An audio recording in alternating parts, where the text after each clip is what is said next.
Okay, good morning. I'd like to call the meeting of Committee of the Whole, November 19th, 9:30 a.m. to order. We acknowledge Athabasca County is located on First Nations Treaty 6 and Treaty 8 traditional territory. We respect and honor all First Nations, Métis, and Inuit peoples' connection to the lands, their history, language, and culture.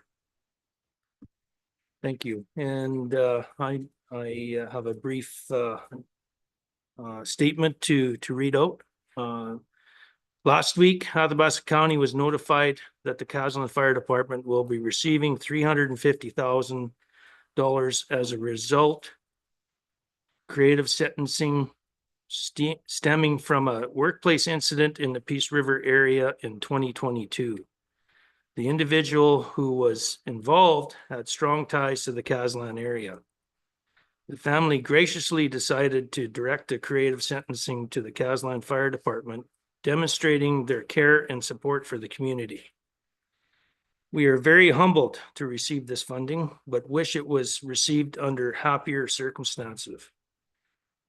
Creative sentencing is always a result of something tragic, and it's important that everyone can work in an environment where their health and safety are paramount.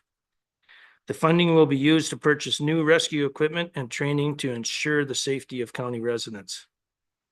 We are respecting the family's privacy, and we are all wishing them the best during this difficult time. So we will move on now to approval of the agenda. I have, I guess I'm looking for anybody who wants to approve the agenda. Mr. Chairman, if I can speak, we ask committee to respectfully add the water and sewer charges report as 7-1.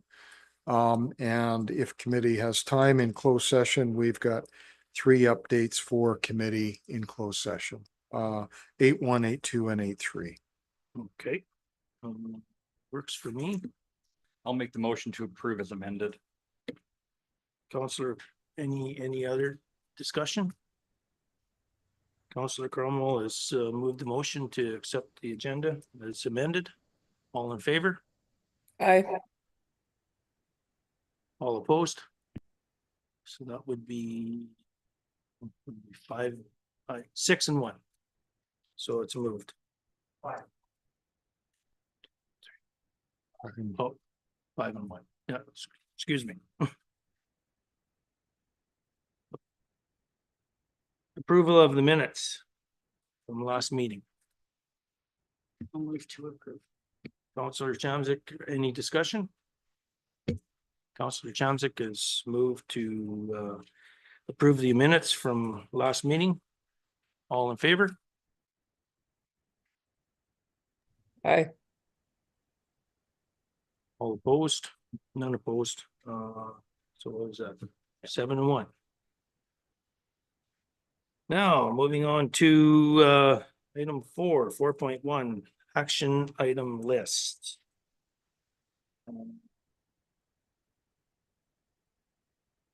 Everybody's had a chance to look at the action item list and that. Is there any?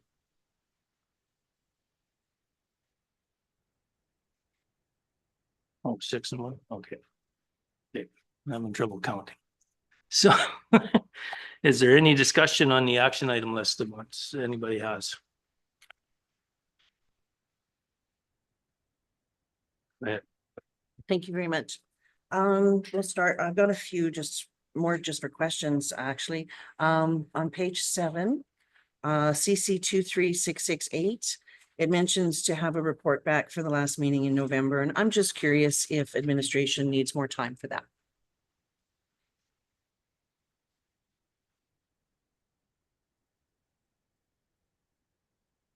Mr. Chairman, which item? I'm sorry, I don't know which topic Sure, it is. it's on page 7 of the agenda. It is asset management planning, CC 23668, third one down. Yeah.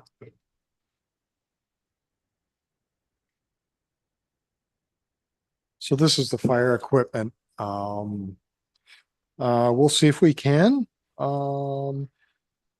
I think some of this was alluded to in a report from the chief. We have a bit of a handicap on this file, and we're happy to get some more information to council.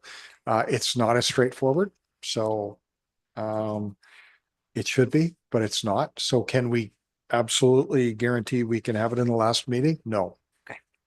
No, I was just curious. I didn't know if we need to make any changes to that motion so that you would be given the allotted time that you need.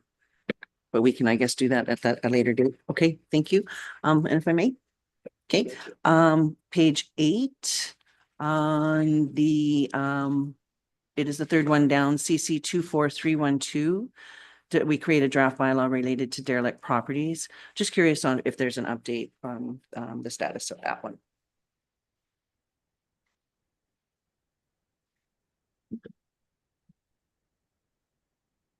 I think the conversation that happened the day that this motion was made, that we would bring back the community standards bylaw, and we certainly can do that maybe at the next committee of the whole for discussion. Thank you so much. Let's see. Okay. If I may continue, page 9, I believe the first one listed there, CW 24165. Being that it's on today, we can mark as complete. Once the discussion is Done. completed today, Okay. that's correct, yeah. Awesome. And I believe the second one from the bottom on same page, CC 24-424 is complete.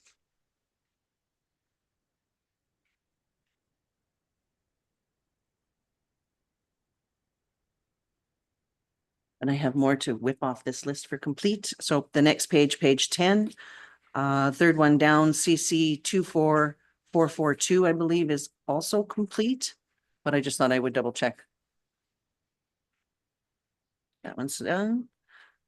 And the very last one on that page as well, CC 24-455, I believe is also complete.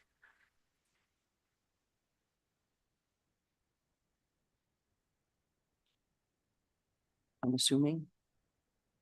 Okay. And then we move on to page 11. It's so great to take these off the list.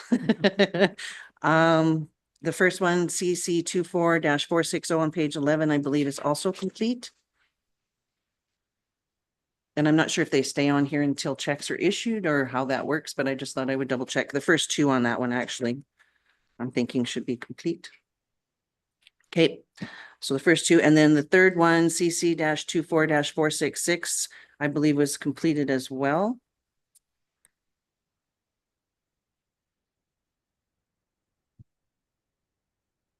And that's all I have.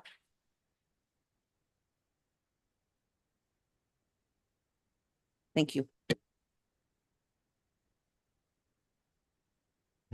Very good. Is there any other discussion regarding the action item list? Councillor Cromwell? Thank you, Chair. Through the chair to the CAO, do we have any, has anything been done yet with CC 486 on page 12, inviting our MLAs to come out to the meeting? Just wondering if that invitation is sent yet. If not, no problem. I'm just wondering. Mr. Chairman, that invitation has been sent. Thank you. Do we have any reply from them? Or not yet? I'm happy to get back to council on that. Okay, that one there. Okay. Okay, any other discussion regarding? Okay, very good. I don't think we need a motion or anything to complete these or anything like that. To accept them completed, to receive as completed. Councillor Cromwell will make that motion to receive as completed. All in favor? Aye. 6-1. Was adopted. So moving on to the update from the CAO. You have the floor, Mr. Beck. Mr. Chairman, the report is attached. If there's any questions, I'm happy to answer. Perfect, thank you. Is there any questions regarding the CAO's update? Seeing none, okay, we will move on to the directors' reports. Department updates. Go ahead. Um, with the, on page 15, the third one down, the unsightly files and disposal of waste. Is there any update on that or anything?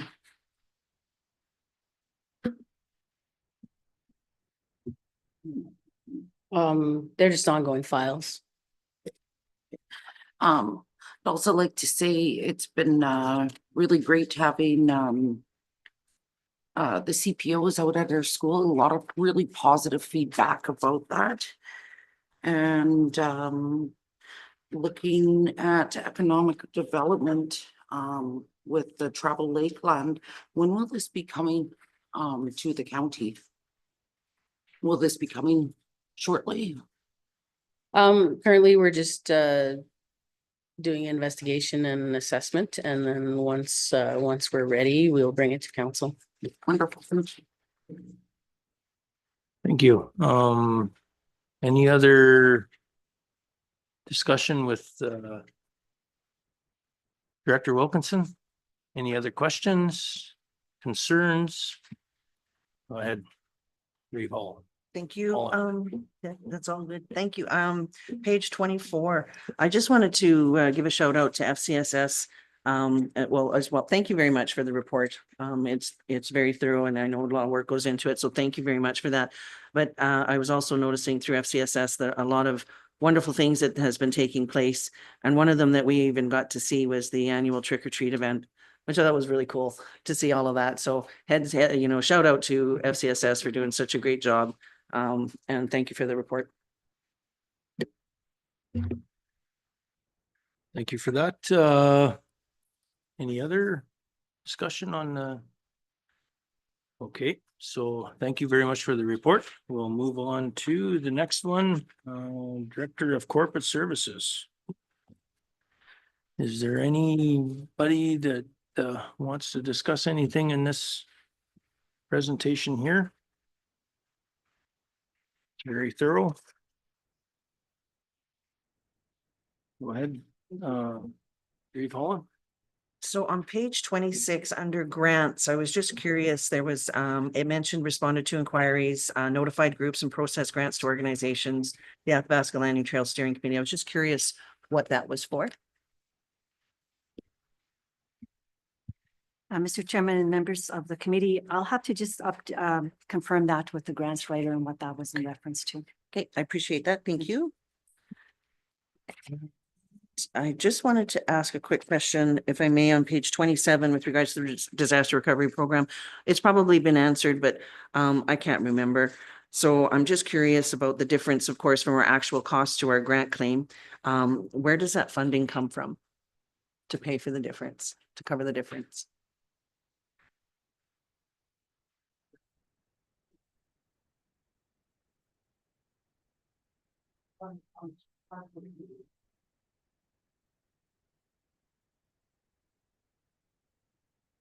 Yeah. Which budget? Emergency services. Mr. Chairman and members of the committee, that money is allotted to the emergency services budget. Okay, thank you very much. Perfect. Any other questions regarding corporate services? Seeing none, we will move on to infrastructure services. I guess we'll probably have Mr. Beck discussing or talking about any questions. So is there any questions going Mr. Beck's way? Go ahead, Councilor Anderson. On page 30 of the report, it talks about the L. Scott nuisance grounds clay cap. And when we were talking about budgeting for 2024, I remember discussing increased testing for that property. I'm just kind of wondering what the estimated cost for the clay capping and the work that's being done is for that project. Mr. Chairman, I'll be happy to look into that and get back to council, committee with all of those numbers. So increased testing and capping costs, correct?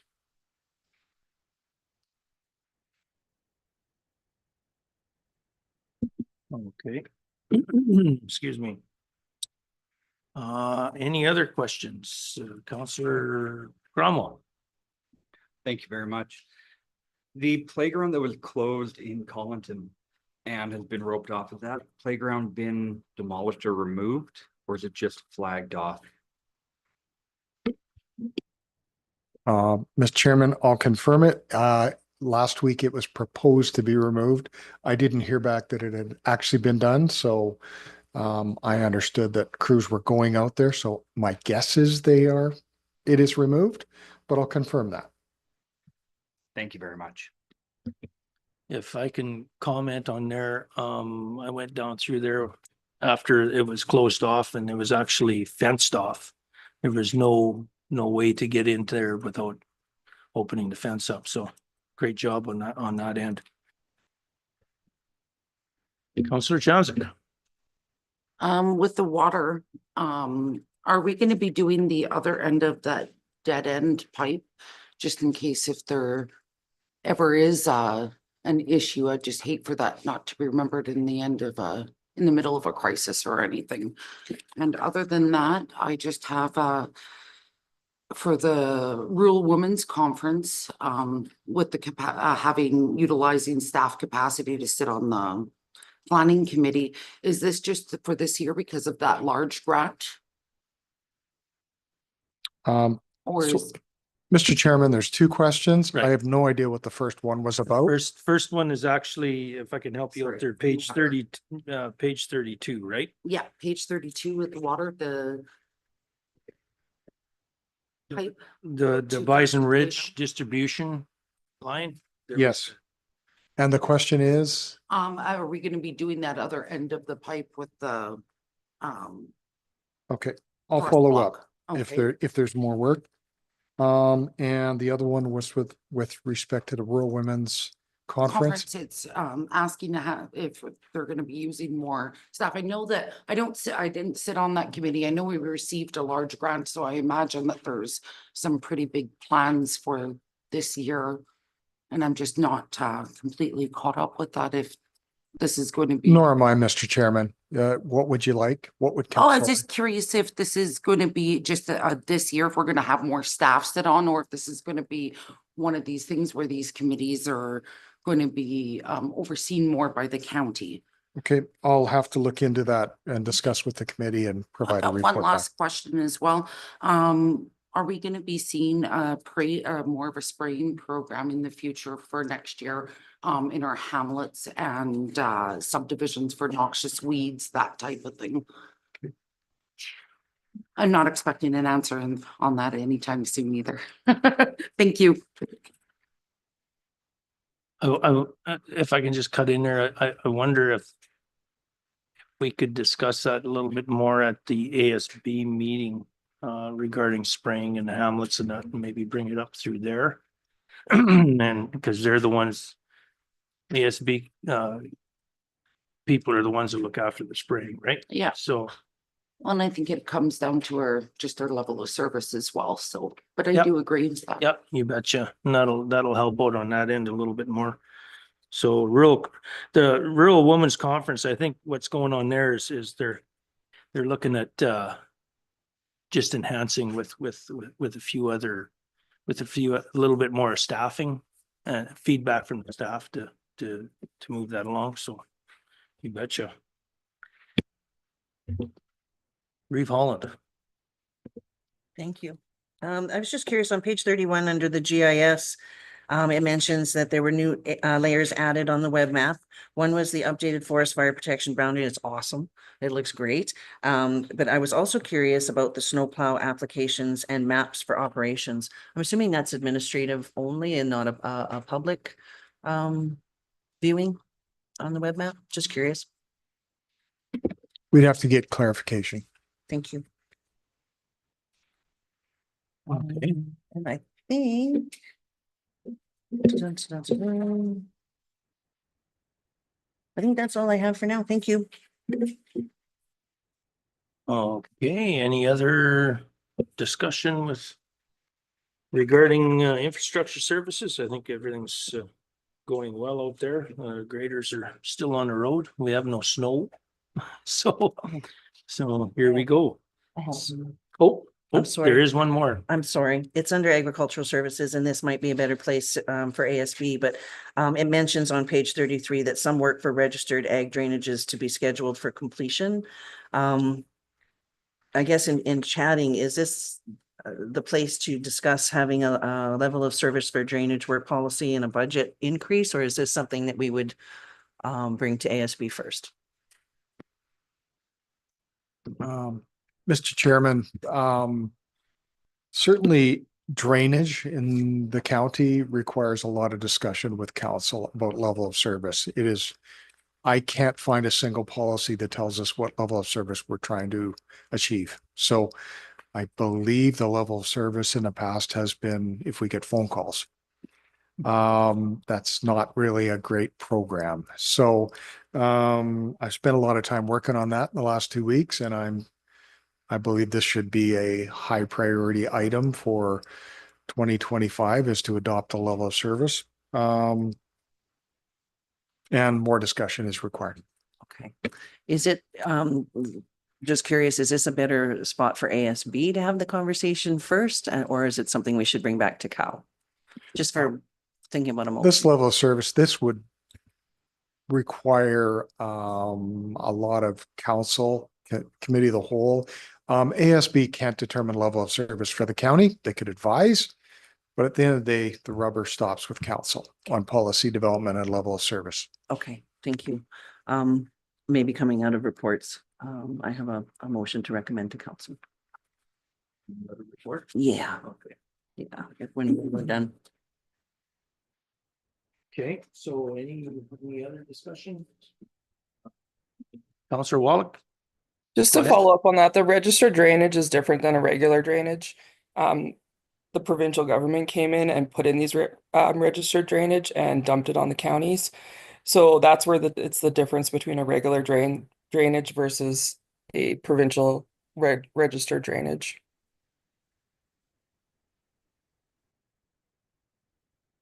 Yes, that's correct. It's a licensed ditch. We have a few of them running, quite a few of them running through Athabasca County, and there used to be a maintenance program regarding the licensed ditches, and that's went way of the dodo bird from the government. So we need to possibly come up with a plan. More discussion on it would be a great deal. And I totally agree, as the committee of the whole would be a great place to have it. So thank you.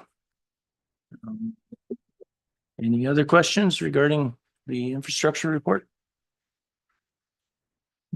Okay, so coming out of reports, I think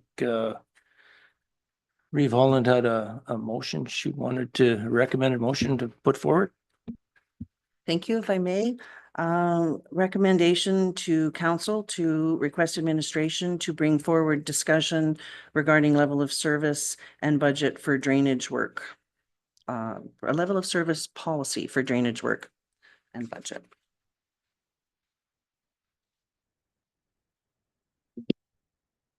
Okay, regarding that motion, any discussion? Could you read the motion back, please? Sure, to recommend to council to request administration to bring forward a discussion regarding level of service policy for drainage work as well as budget. As I say. Budget. Any Any discussion on that motion? Counselor Cromwell, did you have your hand up? No. Okay. Okay. Okay, calling the question. Oh, Counselor Wallach. Sorry, is that for this budget or for next year's budget? I guess it would depend on how quickly we can, I know we can't overload administration, but I guess it would all depend on when that comes back.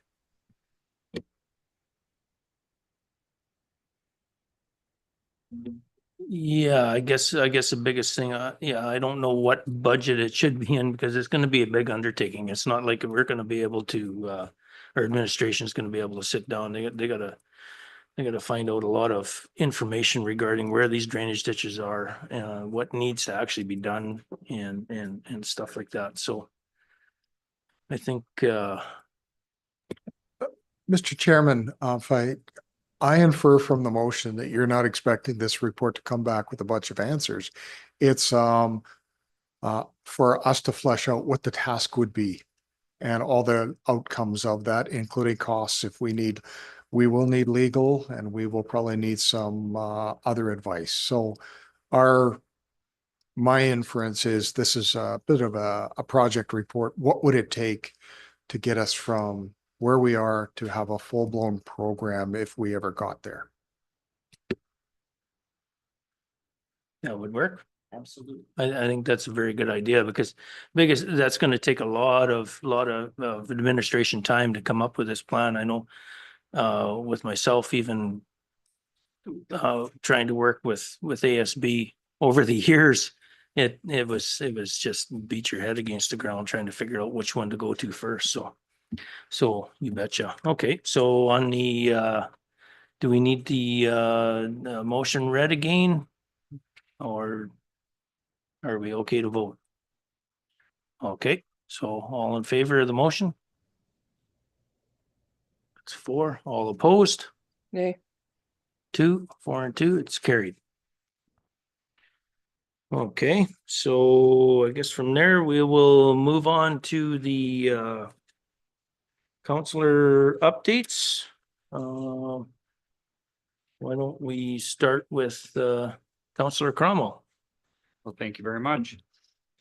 Not too much is going on. We had the pleasure of attending RMA, asking our ministers different pointed questions, trying to get some answers and see how we can improve things for a ratepayer. We had the opportunity to speak to the official opposition as well, get their take on a few things and communicate some of our needs and goals. It all went very well.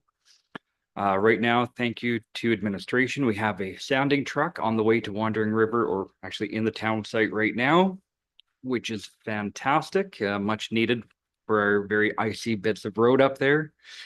And putting out a plug, there is a Christmas market coming up in Wandering River next Sunday, I believe. So be a great time to come out and shop and support local. Perfect. Thank you very much for that. Let's go with Counselor Anderson. Thank you. I had the opportunity to attend RMA. I think Counselor Cromwell's summary was quite great. It's such a fantastic opportunity to network and connect with not only elected officials, municipal elected officials from across our province, but also provincial members of provincial government. So, and I think it's something that we really need to highlight is that all members of our council attended this year, and that just gives us that much more opportunity for to spread out and connect with that many more people. I think that serves our community quite well when we can all do that. Only other thing really that I have to update on is the Athabasca Regional Multiplex Society. I've typed that a few too many times lately. Had our meeting in our organ meeting yesterday, and I was reelected as chair, and Councillor John Lemessurier was elected as vice chair, and Councillor Wallach was elected as the secretary treasurer. So that's fantastic. And we should be hearing more from the general manager of the multiplex very soon as a council. We're hoping to get her in here as a delegation to talk about the asset management plan and kind of the long-term strategy for maintaining that building and keeping it available for our community. So lots of exciting stuff on asset management all around our community. Perfect. Thank you very much. That sounds great. Counselor Chamzik. Last couple months have been busy between regular meeting events, special meetings. It's budget and conference season. October attended the Pembina Zones events like Turkey Trot, Tri-Council, and also the ASB conference, along with regular meetings and committee meetings. November has been really busy with RMA convention, Remembrance Day ceremony at Grassland School, where many delegates from Legion, Aspen View, RCMP, Grassland Fire Department, and county peace officers all came in attendance for the ceremony. I just came back last week from the 2024 FCSSAA conference. It's one of the best conferences yet, really highlighting the services and wide range of programming across all departments. Mr. Glenn Van Dyken was also available for the MLA breakfast to be able to highlight some of our concerns. Also would like to congratulate member Darlene Reimer for becoming the FCSSAA representative of the Northeast region. Breakout sessions were really informative. Report should be in for the next county council. Other than that, had a wonderful Remembrance Day ceremony at the Legion, where Reeve Holland was also in attendance. Soup for Seniors in Grassland. Every third Friday, the Grassland area people have our seniors come out and we do a soup for them through the Egg Society. Other than that, the Grassland Gala's coming up on Saturday. And the only other things that I've heard, residents have been really happy with Public Works, graveling being completed, and the prep work getting ready to be done before the snow hits. And that's about all I have. Thank you very much for that. Reeve Holland. Go ahead. Thank you. October 17th, we attended the Tri-Council meeting. It was held at the Agriplex. The topics we covered were economic development, scholarships for healthcare, physician advocacy, regional municipal profile sheets, fire services, EV chargers, airport update, and a regional collaboration committee. October 26th, the ZAF's House of Horror fundraiser attended. That was awesome. It was so very well done. So many thanks to the ZAF family and all their volunteers for their incredible hospitality. They raised $564 for scars, 3 totes of non-perishable food donations, and $2,600 for the Carleton Fire Department. I thought that was absolutely amazing. October 26th, I enjoyed an amazing Amber Valley chicken supper put on by the Amber Valley Community Association. There was around 70 people or so that attended, and the meal was delicious. It was fantastic. October 26th, attended Blair Jean's book launch for his book, Athabasca Landing Route. Hearing about the history of the Athabasca Landing Trail, Athabasca Landing, and all the water routes was amazing. We have so much history in our region to celebrate, honor, and protect. November 3rd, of course, we left for the RMA convention, which has been discussed. November 4th was our EOEP training day. I attended the public engagement training. It was my 8th course for the EOEP. And after completing 7 core courses, graduates are presented with the Municipal Elected Leader Certificate through AU's Augustana Extended Education. Councillor Hall and I were 2 of the 17 RMA graduates this fall. The convention was awesome as usual, with very full days consisting of training, workshops, ministerial forums, resolutions, meetings, networking, the AGM, and a massive trade show. Congratulations to the newly elected people for the RMA Board of Directors and to Councillor Joe Gerlach for his long service award that he was presented. November 11th, attended the Remembrance Day ceremony at the Boyle Canadian Legion and laid the wreath for Athabasca County. It was a very nice ceremony led by Bob Clark, president of the Boyle Legion. The last post and reveal, I got that right, was beautifully performed by Jason Mestinzek on the trumpet. The Air Cadets did an amazing standing at the cenotaph, and it was so nice to see so many attend the ceremony, and it was a delicious lunch afterwards. November 14th, we did the agenda review and check signing. And of course, the regular committee meetings, community transportation, and Athabasca Line Trail was attended. Continuing, of course, to field calls, emails from our citizens. Meeting preparation and topic research is always ongoing. And I'm looking forward also to possibly volunteering for the Alberta Lake Management Society to help with lake sampling at Jackfish Lake. Yeah, so thanks very much. Thank you very much for that. Counselor Wallach. Well, of course, I attended RMA and then also attended in October the EDA dinner, Economic Development of Alberta Ministry dinner. So we got a chance to speak with 5 people within the government and advocated for our community, and that was it. Okay, thank you very much. I guess I could, myself, I guess I could pretty well mirror Reeve Holland's report in a way. RMA conference was very good. Zaft House was huge. That is a great way to help the fire department out in Collington, and that's huge. Thank you to that family. The kids really enjoyed the scary house part with grandma, and and then yeah, the conference was great. I took myself and Councillor Anderson took a course at the EOP there for effective meetings, and I hope that helps here. And then great networking there. Very nice to see all the interaction with everybody. November 11th, Remembrance Day ceremony at Athabasca, gave greetings from Athabasca County. That was a huge honor to be able to go there and give greetings and lay the wreath and that for the fallen soldiers. Dedicated a little bit to my great uncle who was in World War I. So that felt very good. And then November 13th, Alice meeting in Barrhead. That was a huge day. We had lots of projects and lots of information coming forward there, and I'll report on that on another county council meeting. But it was a very good meeting. And yeah, the 14th we had look at the agendas and moved on from there. So yeah, that's my report. So regarding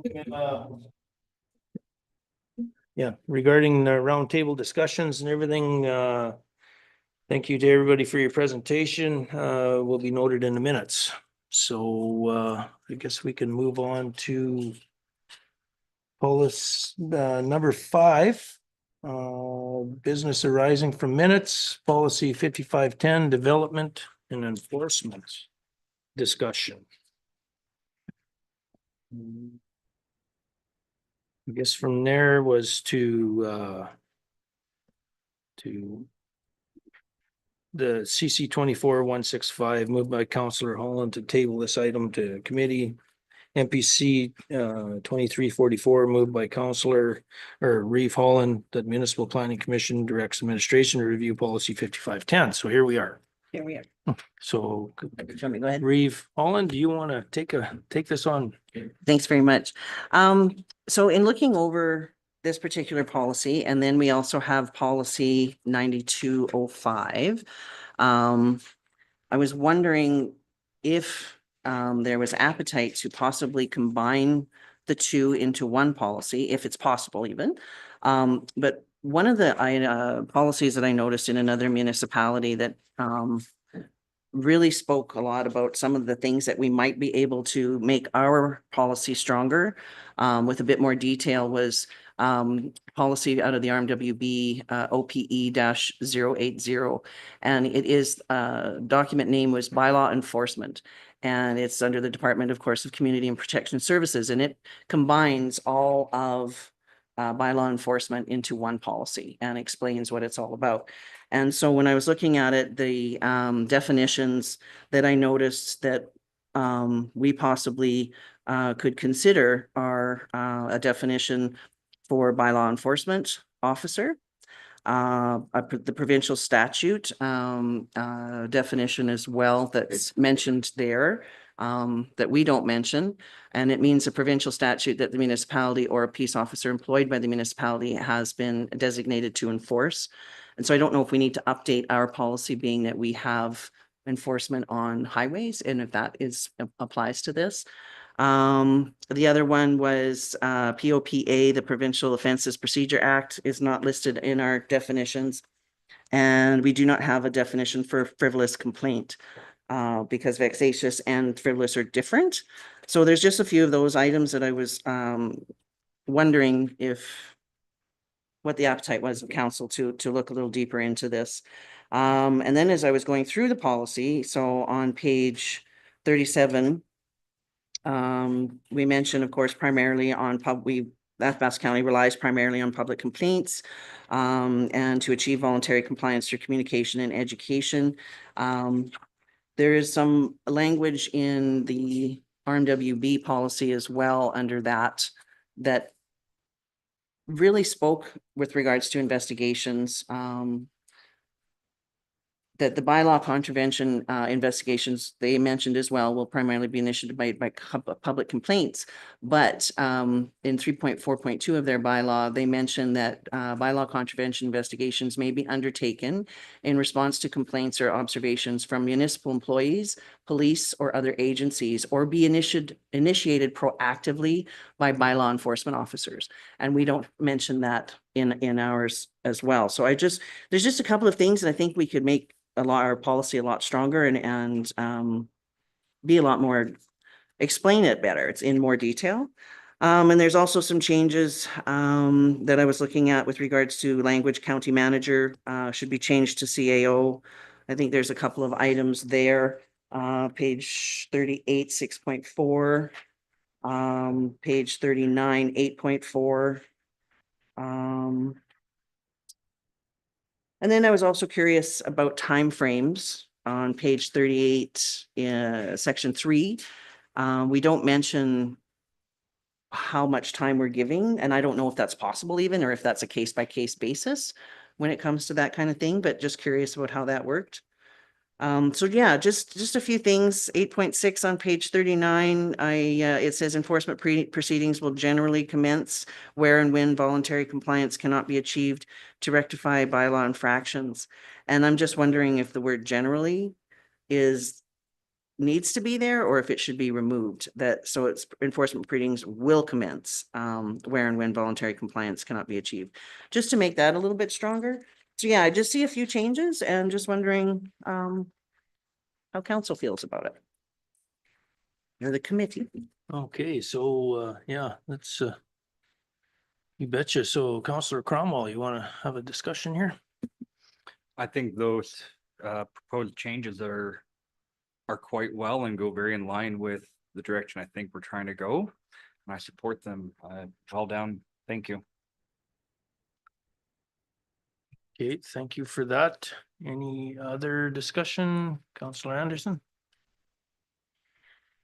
We've heard previously from administration that this policy works for the processes that they have in place now.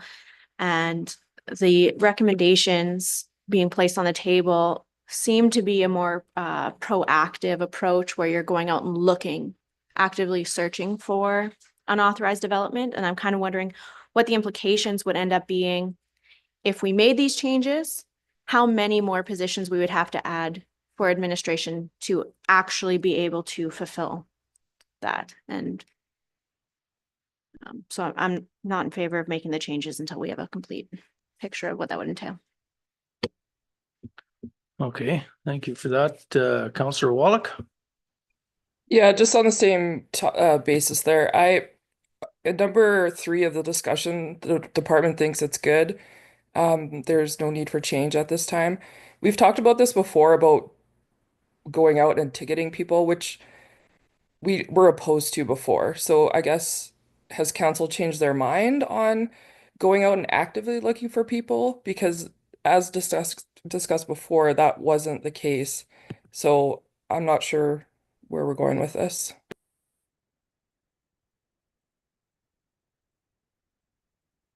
Oh, Councillor Cromwell. Thank you very much. Well, then maybe that's the discussion that we need to have right now in this room. I, from day one, have had the opinion that we need to be proactive and we cannot rely on a complaint-driven formula.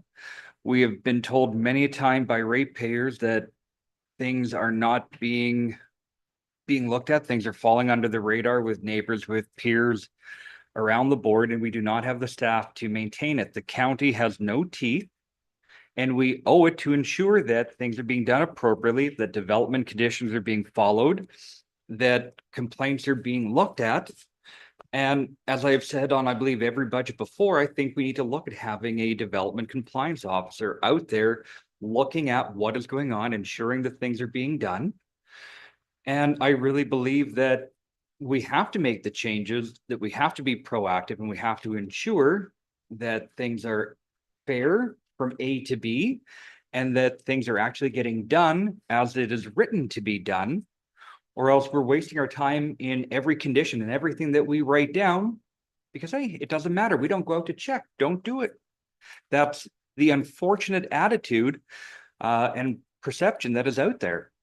So I strongly believe that development enforcement is a requirement. It should have been done long ago. It needs to be done. And well, maybe now's the time to get it done.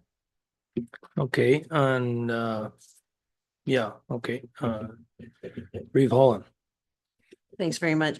The one thing that I did miss in mentioning is, well, two things, actually. One point I'll back up. When I mentioned the investigations proactively being done by bylaw enforcement, that's a may in there. So it's not a must or shall or, thou. It just gives that option available so that it's written and we can see that they are able to actually do that. The other item that I did miss mentioning was prioritization of complaints. The RMWB is in their policy in section 3.3 explains it very well. They have priority 1s, 2s, 3, 4, 5, right up, right up to 5.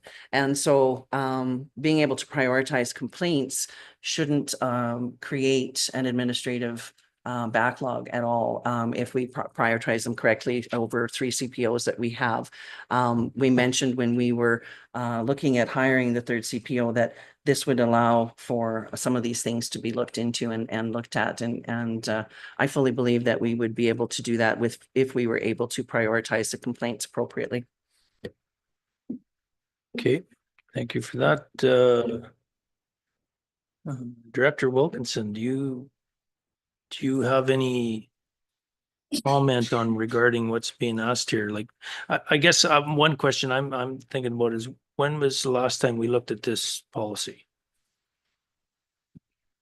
We haven't looked at this policy. Mr. Chairman, the date on the bottom of the policy manual says 2020 2020. So on that policy. I think what you're mainly looking at as a request is for administration to look at this policy and go over it again and compare it to our MWB and maybe bring it back to us or what?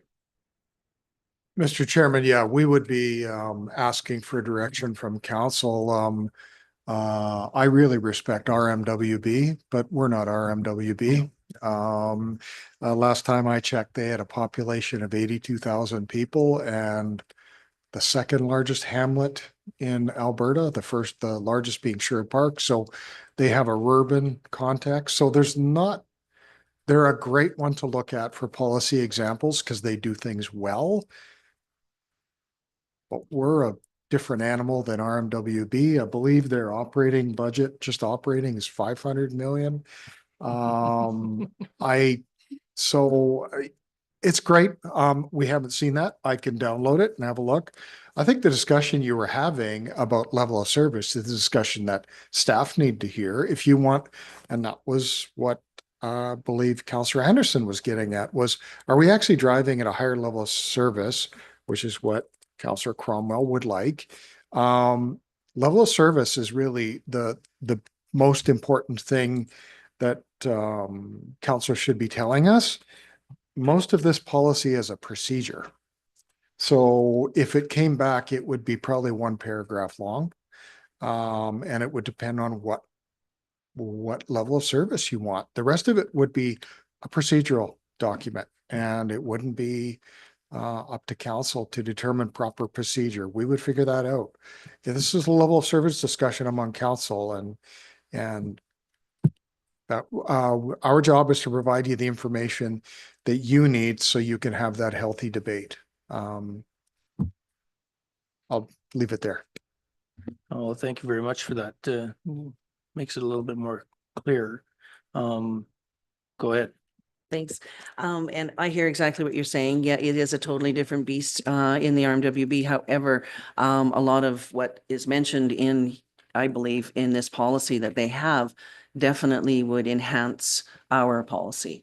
It's not a definitely, you can't take everything out of here, of course, because of the reasons as you just mentioned. But some of these items are definitely things that I think would strengthen our policy here. And I'm happy to pass along the notes of the comparisons that I came across. Yeah, I just think that we really, I'm in agreeance. We've fallen a little bit behind in compliance for sure. And we've been talking about it a lot. Anything we can do to strengthen our policies and give a better guide to the public and to our own administration, I think is valuable. Director Wilkinson, you wanted to, Counselor Wallach. Thanks. To the CAO, we have a level of service discussion coming sometime in the future. Is that correct? Yep. Mr. Chairman, yeah, in the draft budget for 2025, we've got a level of service review. Okay, perfect. So I'd like to move this to come back for the level of service discussion in 2025.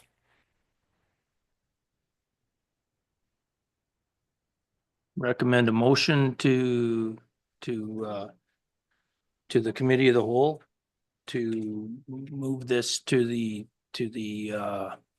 level of service. Yep. Discussion. Okay, Just a question.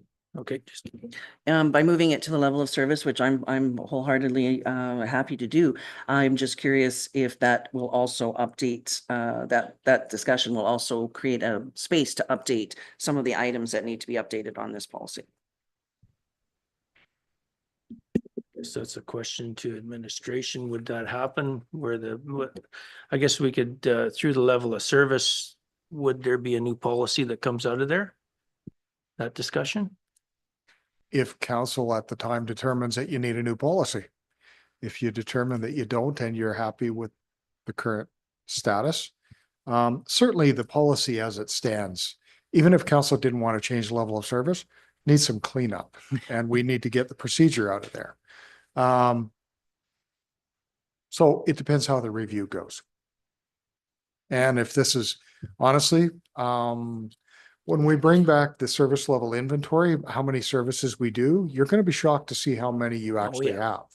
It's going to be well over 100. I've heard of other counties having 200 distinct services or 300.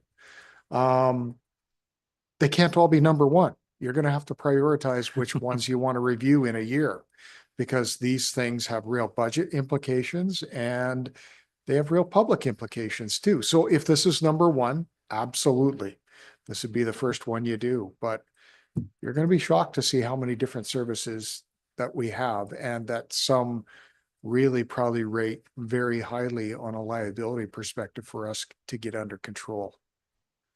I want to thank you for that, just due to the fact that the level of service is a very important discussion to have, and we keep talking about it, and I can't wait for that discussion to come back and have a look at what services we are providing, because there's probably some out there we don't even know. And that, so I honestly can't wait for that to come back. Thank you. Councillor Cromwell. Thank you very much. Yes, we have a discussion upcoming. I think we need to have that discussion much quicker. I know that doesn't work for timing. People are going to have issue with that. However, we are working on a budget. And now is the time that we have to have discussions like that. or else we're either reopening a budget or we're waiting a year.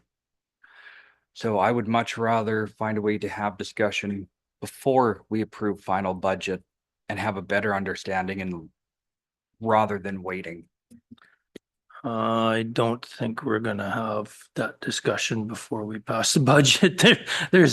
I'm just gonna call a spade a spade. I don't want to take away from you, Councillor Cromwell, but this is a huge undertaking for administration to even come forth with the level of service. And I think the level of service discussion is gonna happen in 2025, in that, right? Am I Yeah, wrong? Mr. Chairman, if you're saying final budget in April or May, not final interim budget, because December 10th is our target to have, so that level of service, we haven't started because it's in the budget. So we can't start something if it's not budgeted. Right. We may ask you for a motion at that same meeting for us to immediately begin it and ways to expedite it. Because I know of a county that just finished their project. So could we tag onto the work that they did and springboard us faster? Maybe. And then this becomes your new number one project. So everything else we were just working on becomes your new number one project. So at the next meeting, are you going to change it to a different number one project? I get it. Time is of the essence, but I don't know that if the target is to have it done by final budget in April, I'd say there's a small chance, but not a great chance. I totally agree with that. It is a big undertaking and to try to, we've been talking about this for a long time, about this level of service, information and that, and it's going to take some time. And if we can piggyback with another, why reinvent the wheel? Let's do it. So any other discussion regarding this, or can we, do the, any questions on the motion? And can we have the motion reread or, yeah, If I may, I'm just quickly writing something down to recommend to county council to direct administration to add policy 5510. And what was the other one? I believe it's already a level of service 9205. 9205. Yeah, 9205. So 5510 and 9205 to the upcoming level of service discussion. Does that work? I already made a motion. Yeah, who made the first motion? that was, Counselor Wallach made the first motion to move this discussion to the level of service, review. So that's the motion that's on the tape, on the floor right now. So Is that what she intended? is that what you intended, Counselor Wallach? No, just what you read back. Not what Reeve Holland said. Pardon me? What you read back, yes. So- Okay, so you're okay with changing this motion to what Reeve Holland has said? No. I would like the original motion, please. Yeah, the original motion was to move this discussion to the 2025 level of service review discussion. But to recommend it to county council to move this to the level of service review discussion. Right, we're good with that? Okay, all in favor? Aye. That's 4. All opposed? 1. 5 and 1. 5 and 1. Okay, thank you for that. So I think, do we want to have a 10-minute recess? We'll move to have a 10-minute recess and get back here at 10:39.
We'll call the meeting back to order to the recess, and we will move on to item 7.1, water and sewer charges. It was a handout that we had given to us. Wherever that is, right here. So, moved by Councillor Holland, Director of Administration, to bring discussion item to the Committee of the Whole regarding water rates and local improvement levy in Collington. And administration did that. So we can start our discussion. Thank you for this great report here. Councillor or Reeve Holland, you. Sure. And then, yes, I echo, thank you very much for bringing this information forward, and it gives us a real good eye of how things are looking in our community as well as our neighboring communities. I think everybody's had a chance to go through it all. I definitely would like to see some changes. But that's all for discussion. I'll throw out the changes that I would like to discuss, and then we'll see where that flies, if that's okay with everybody. Again, the report is much appreciated. I would like to recommend to County Council that we consider, and if it's even possible, to remove the levy in Collington, to lower the minimum cubes to 4 from 10. Based our cost on previous year's actual cost rather than the average that we have that's over several years and is older now. I'd like to, there's one thing that I noticed in the report, and I want to see if I can find it, that it mentioned, is it this one? Something about the surplus, and that it was our intention to have this account be surplus. Is it in this report?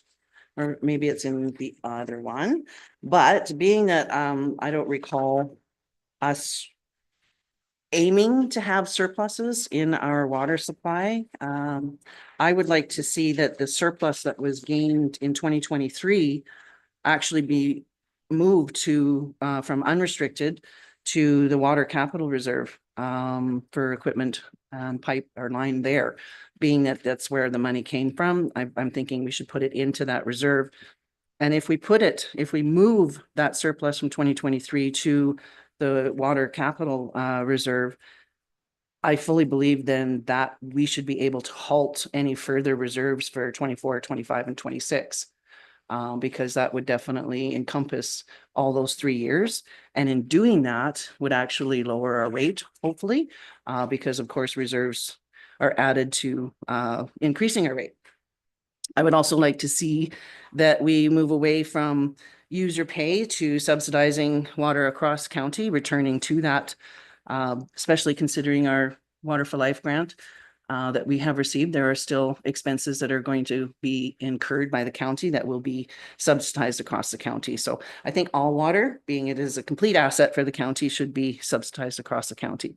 And a review of all the other utility fees to be comparable to the other municipalities.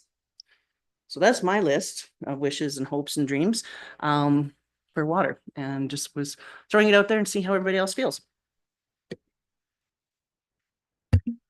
Okay, I guess we'll continue on the discussion. Councillor Wallach. Thanks. With the local improvement levy in Collington, it says it's attachment B on bylaw 1-2007 that they will pay $45.85 starting January 28th or January 1st, 2008. Or it's spread out. So if we remove it, what do we refund everybody that's already paid? Like what's the implication? Is this legal? Can we do this?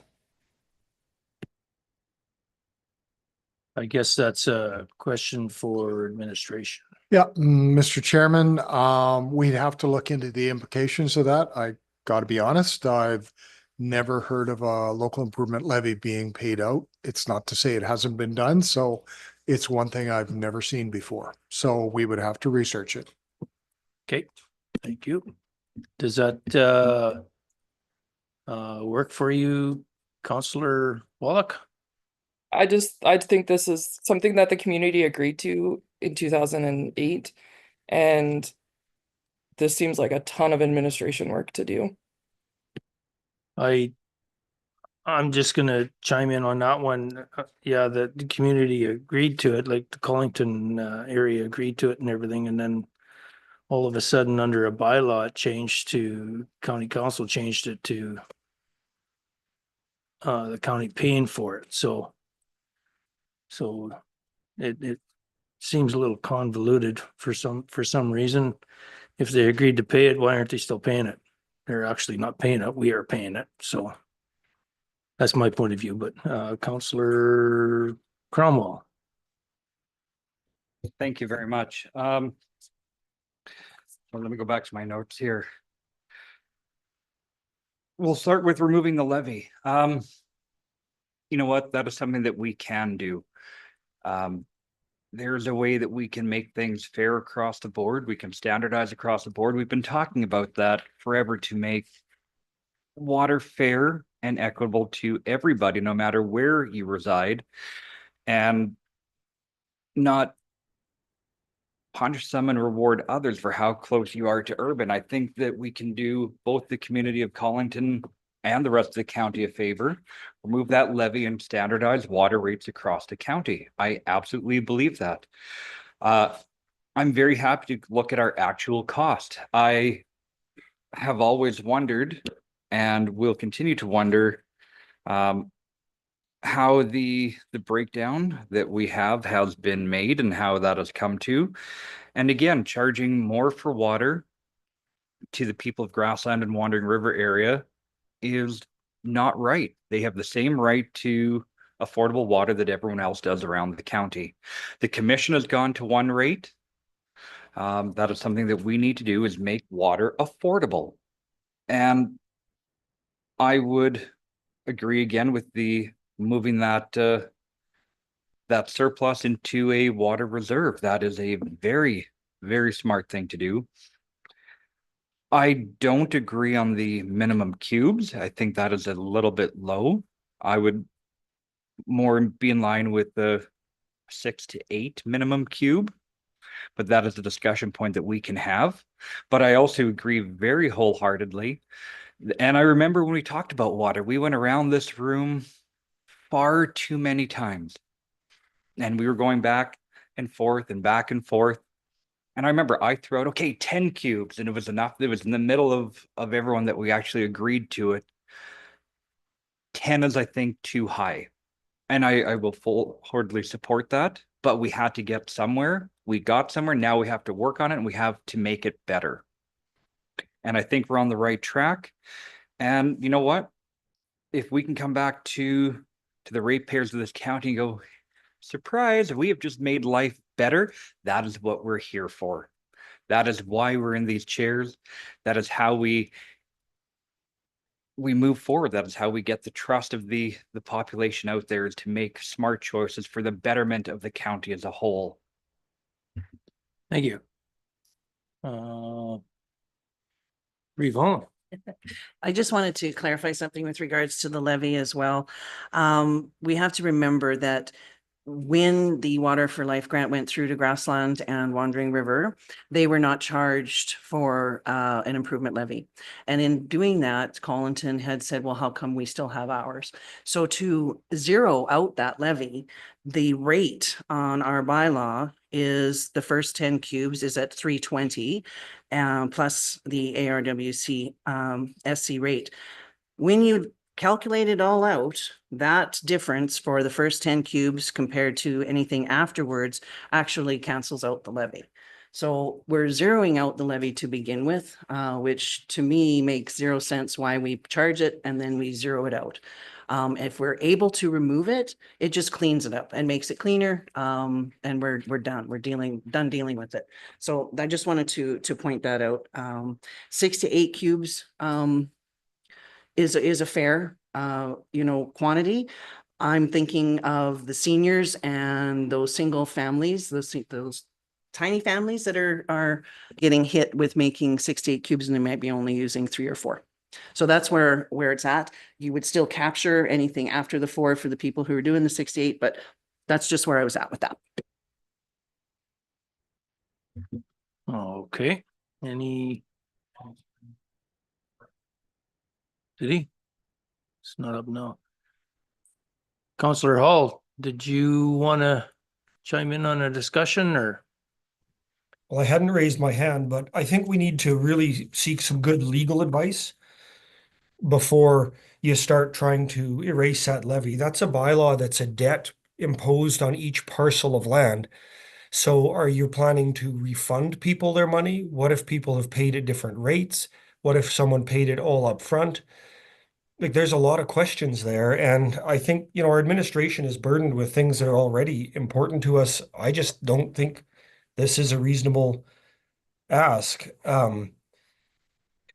This rate charges on lots that don't even have water. So it benefits each parcel and it's in place. And we have a system where it does, as has been said by a colleague, nets to zero at the end of the year. If it nets to zero after the first 10 cubes, why are we fixing something that isn't broken? And why are we creating more work when there's got to be bigger priorities to worry about? Okay, thank you on that. Anybody else want to do any discussion on this? Counselor Anderson. What statistics are you basing I'd like to know what statistics we would be basing the 4 cubic meter minimum on.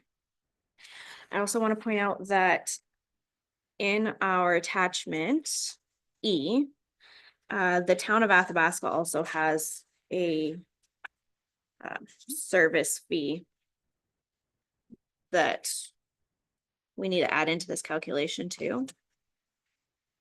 And I know this was put together quite fast, so that's very easy to have missed. Yeah, those are that and then the legal question about the levy. I would need a lot more information before I could even really consider any of these recommendations.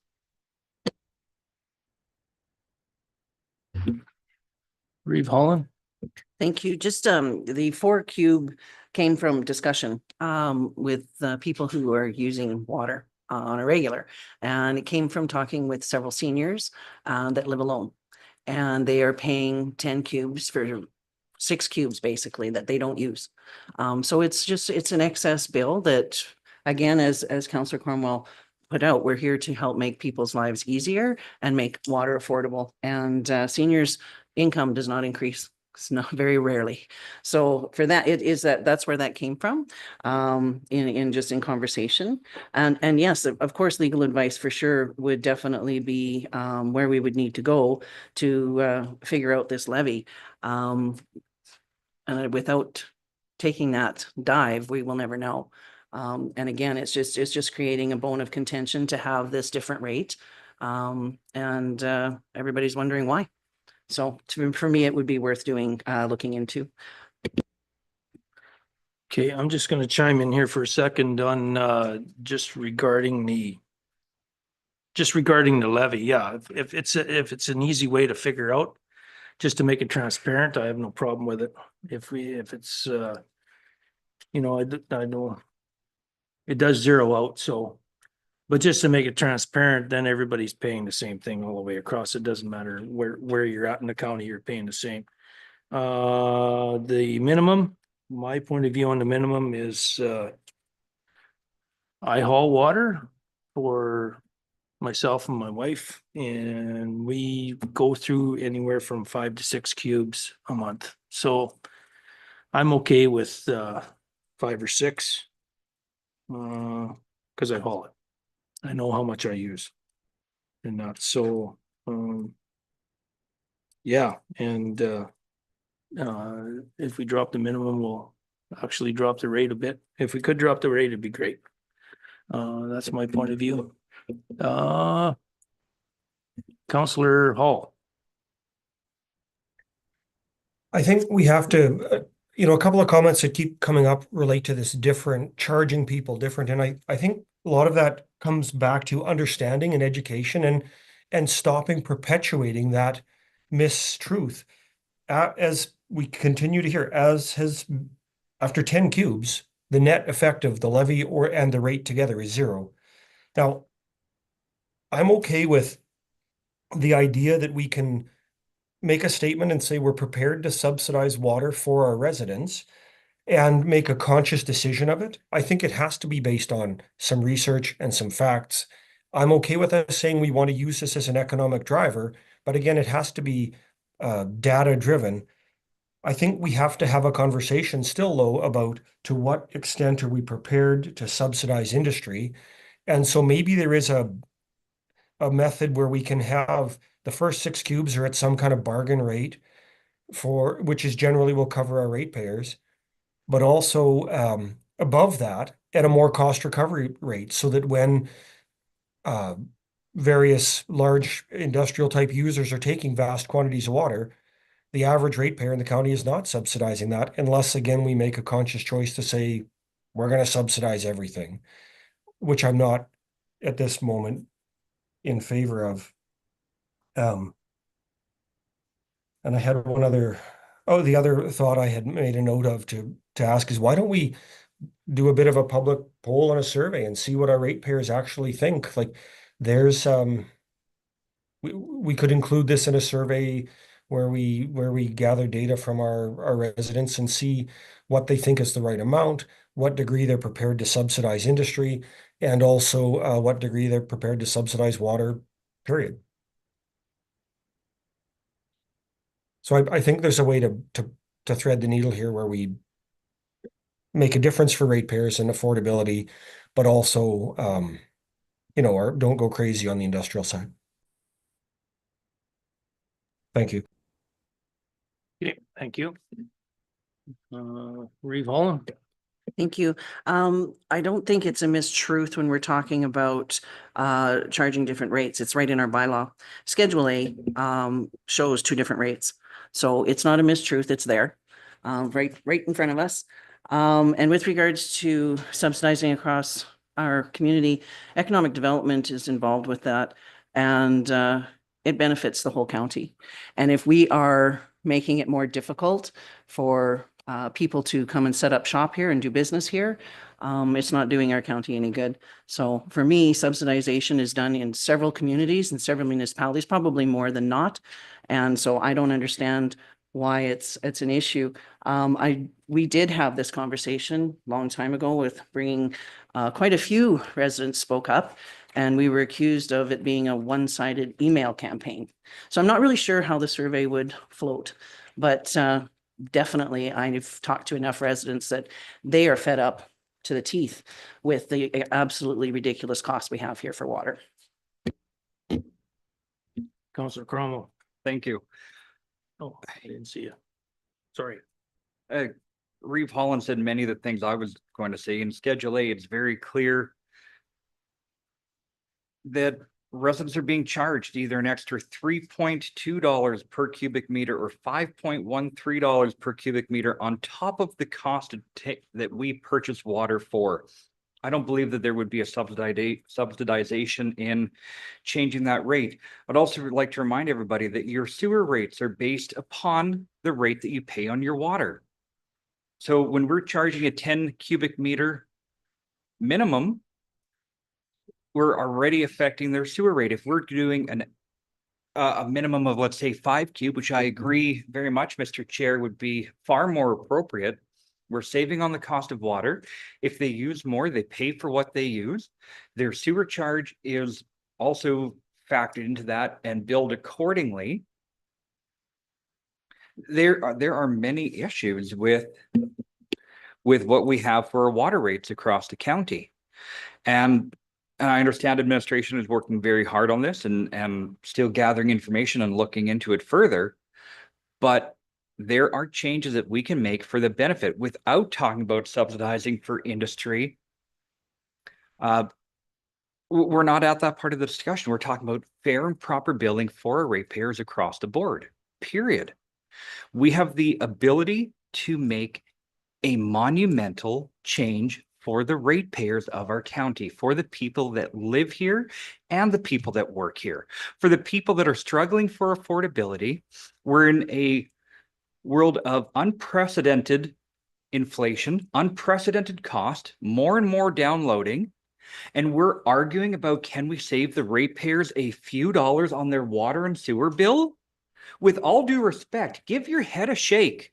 Okay, Um, okay, let's just calm the waters here a bit. I understand that, but So again, we have the ability to look at that rate. We have the ability to yeah. fix that and to impact the sewer charges and improve life. Okay, perfect. Councillor Anderson. When it comes to subsidizing water or reviewing all other utility fees, I do think that that is a discussion that should be included in our service level review. If you're going to subsidize water, that should be in the service level review. When you're looking at all of the services that you're subsidizing across the county, that needs to be included in that, whether at that point we're subsidizing that or not, that should be at the table for discussion. And maybe it's something we wish to pursue. But I think it needs to kind of happen at that time when we're looking at that larger picture. Going back though to the recommendation that the surplus revenues from 2023 be made into contributions for the restricted reserve, I do think that's something I could support. If there is surplus revenue from this utility, it should be guaranteed to go back into the utility system. So I don't know about halting all reserve contributions going forward until we see the asset management plan and kind of what the costs of maintaining that system is going to be. But I do think that any surplus revenue should be maintained in that system so that those funds are available as part of that asset management strategy in the future.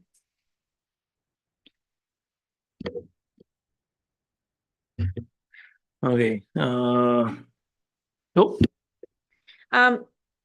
To the chair, actually, because you are a member of the Water Commission, why does the town of Athabasca get a lower rate than the county and village? I thought that we had gone to one rate, so could you just clarify again why that? Yeah, I can clarify that. What ended up happening is through the discussion and the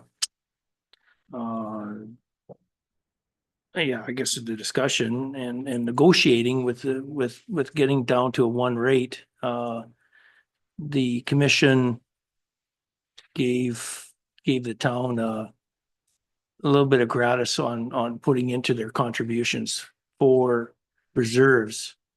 It was supposed to be 1 year, and it got extended to 2 years. And this year they will be paying full rate. This year, they're coming in 2025. They will be back to paying in full rate. As far as I know,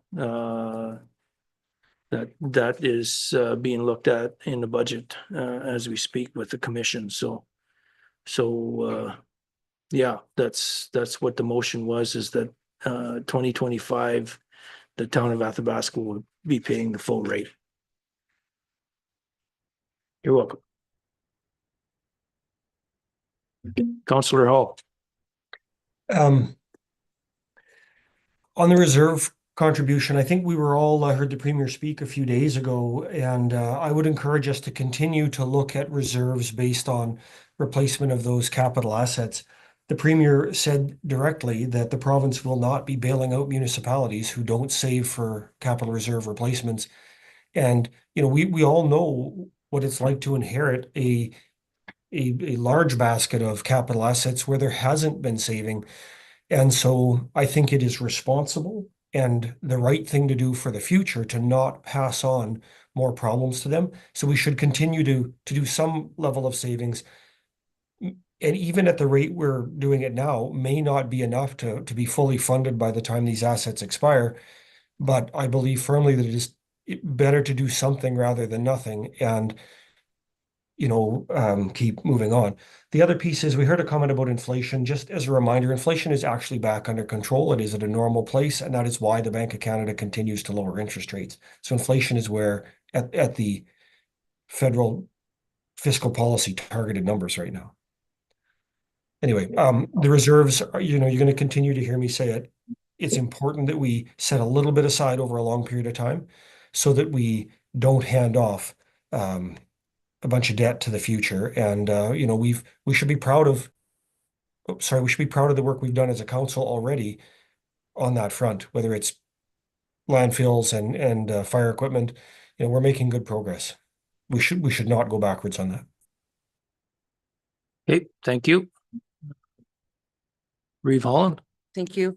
I certainly hope that message gets to all those who are charging, all our vendors who are maintaining those high prices. But with regards to the reserves, if we look at 2023 balance for water equipment and lines, it's at 1.787 million. I'm not sure what a appropriate cap should be for water equipment and lines in a reserve account. But in 2023, I believe it was 44,000 that we put away, is around 66 that were proposed that we put in for 2024. And then in 2025, we boosted it to 107. If we move that 156 over, we will be sitting at just over 1.9 million at the end of this year. And being that every time we increase those reserves, we're increasing the cost of our water. And so I would really like to know what the proper cap is for reserves for water equipment and lines. What would be a good cap for that? And I would really like to know what our actual costs are before we make any decisions with regards to where we go with reserves. Okay, thank you for that. So anybody else want to discuss this report, water and sewer charges? Where do we go with this? I'll make a motion to receive it for information. Are we going to be discussing this at budget time? Here in the next little bit, we can discuss this a little bit more in budget time and that, and I don't know if we really need a motion to receive it for information. We can just make a recommendation by motion to council. Or we could do it by thank you for the presentation and move on from there. If we have no other real motion that's going to do an action here, we can just, it was a great presentation and move on from here. Everybody in favor of that? No? Okay.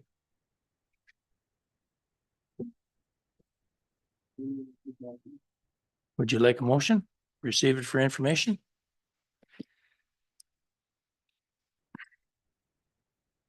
I don't think receiving information. So we go, I think we need to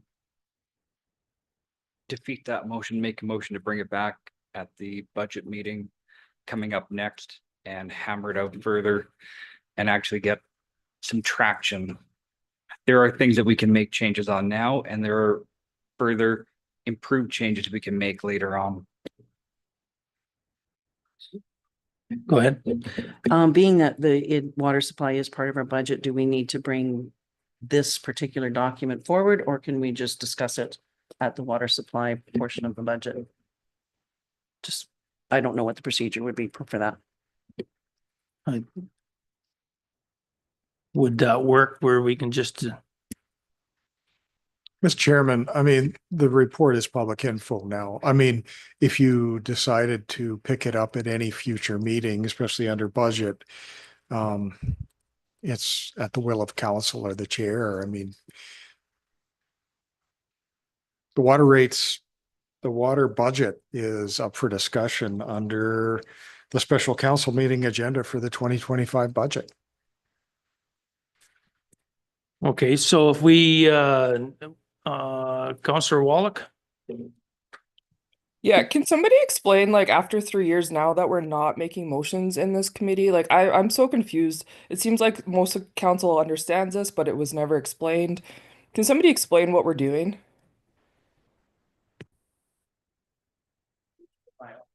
That would be under the procedural bylaw. It's a recommendation by motion to council or another committee. So we can make a motion to recommend a motion to council, or we can recommend a motion to another committee. 6.1 of But the, if we receive for information, we're not making any recommendations. We're just closing the item. right. I'm just really confused. After 3 years, why has this changed? Well, it changed when I went to the effective meetings EOEP course a couple of weeks ago, that accepting you don't really need a motion to accept it for information. Because it's going to be recorded in the minutes as you discuss these presentations, any reports or anything. It's going to be recorded in the minutes, and then it gets accepted there in the minutes. It's just to move the meeting on instead of having to vote for every presentation and that. So I just thought, well, maybe we'll just throw it out there. It's under the Robert's rules. So that's, I just thought I'd move the meeting on a little bit longer or a little bit quicker. So the minutes record the motions, not the discussion typically. So it would have just been nice if you would have explained this at the beginning of the meeting when you started this, so that all of council was informed. Oh, okay. Yeah, no, I apologize for that, but if council's okay with doing it that way, but if you want to have the except for information vote every time we have something coming along, I guess we can do it that way too. It's whatever works the best. So.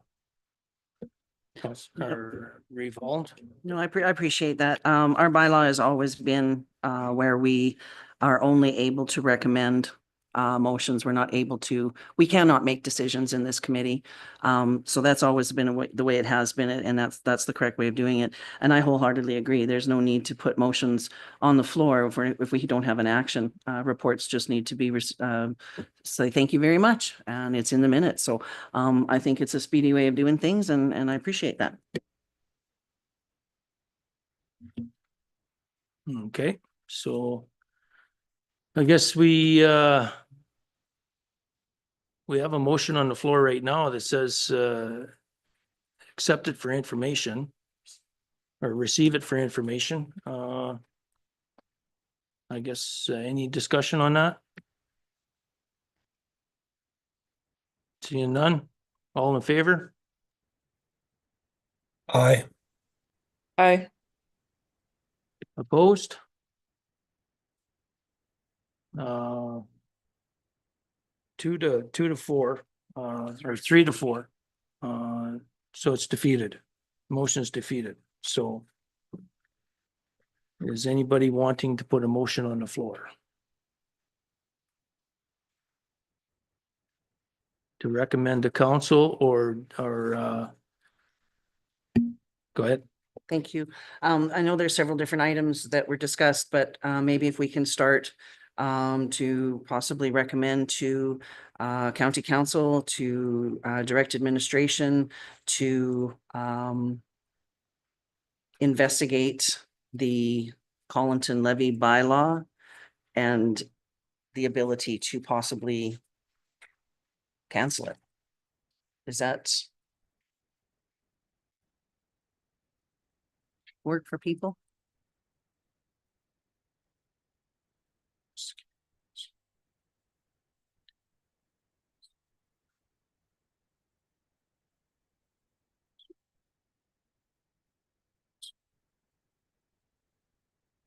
There'll be a few motions, I'm thinking.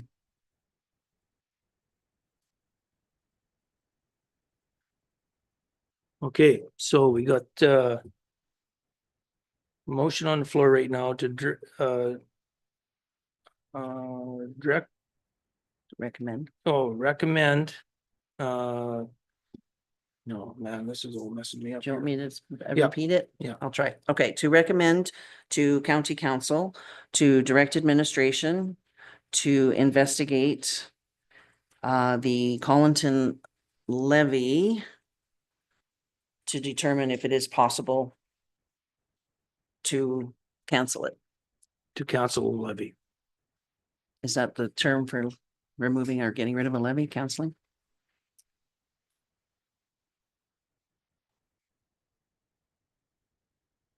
Any discussion on the question?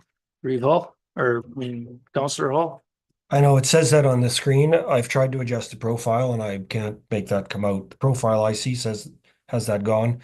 It continues to show up. I have no idea. I think on this water question, to me, we would be better off to refer the whole thing to our service level discussion so we can do things in a holistic manner instead of piecemealing it. And honestly, the trying to figure out to cancel a levy, I mean, I've not heard one single person object to it that isn't already sitting at the council table.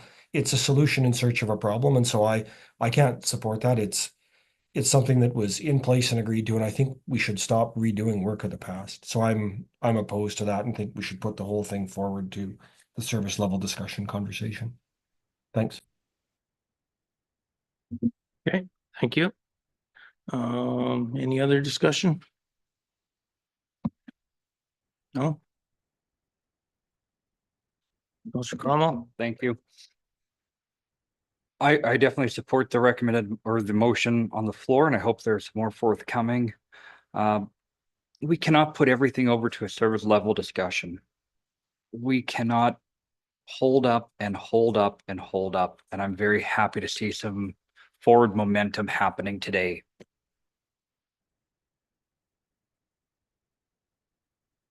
Okay, thank you for that. I would really like to see us actually have this figured out for our budget this year, just due to the fact, even if we drop the minimum or whatever, and I think we will be discussing this again in the very near future here of today, and that, so yeah, I would very much like to have this figured out for this year's budget. Counselor Anderson. Just the point that if you want to drop the minimum, you have to review the bylaw. Not just bring it to budget like that. We would have to amend the bylaw first before it can come to budget to see the impacts of that. Okay, well, we can just keep on going here around, and so we have a motion on the floor to recommend to county council to direct information to investigate the levy, the removal of the levy in Collington, and bring back the information. All in favor? Or opposed?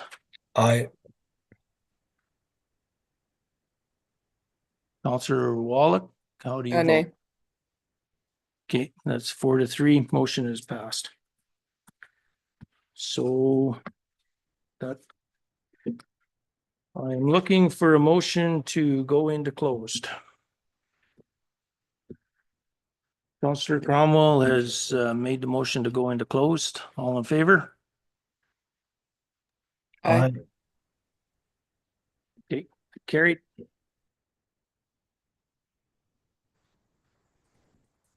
Recess for 5 minutes, you betcha.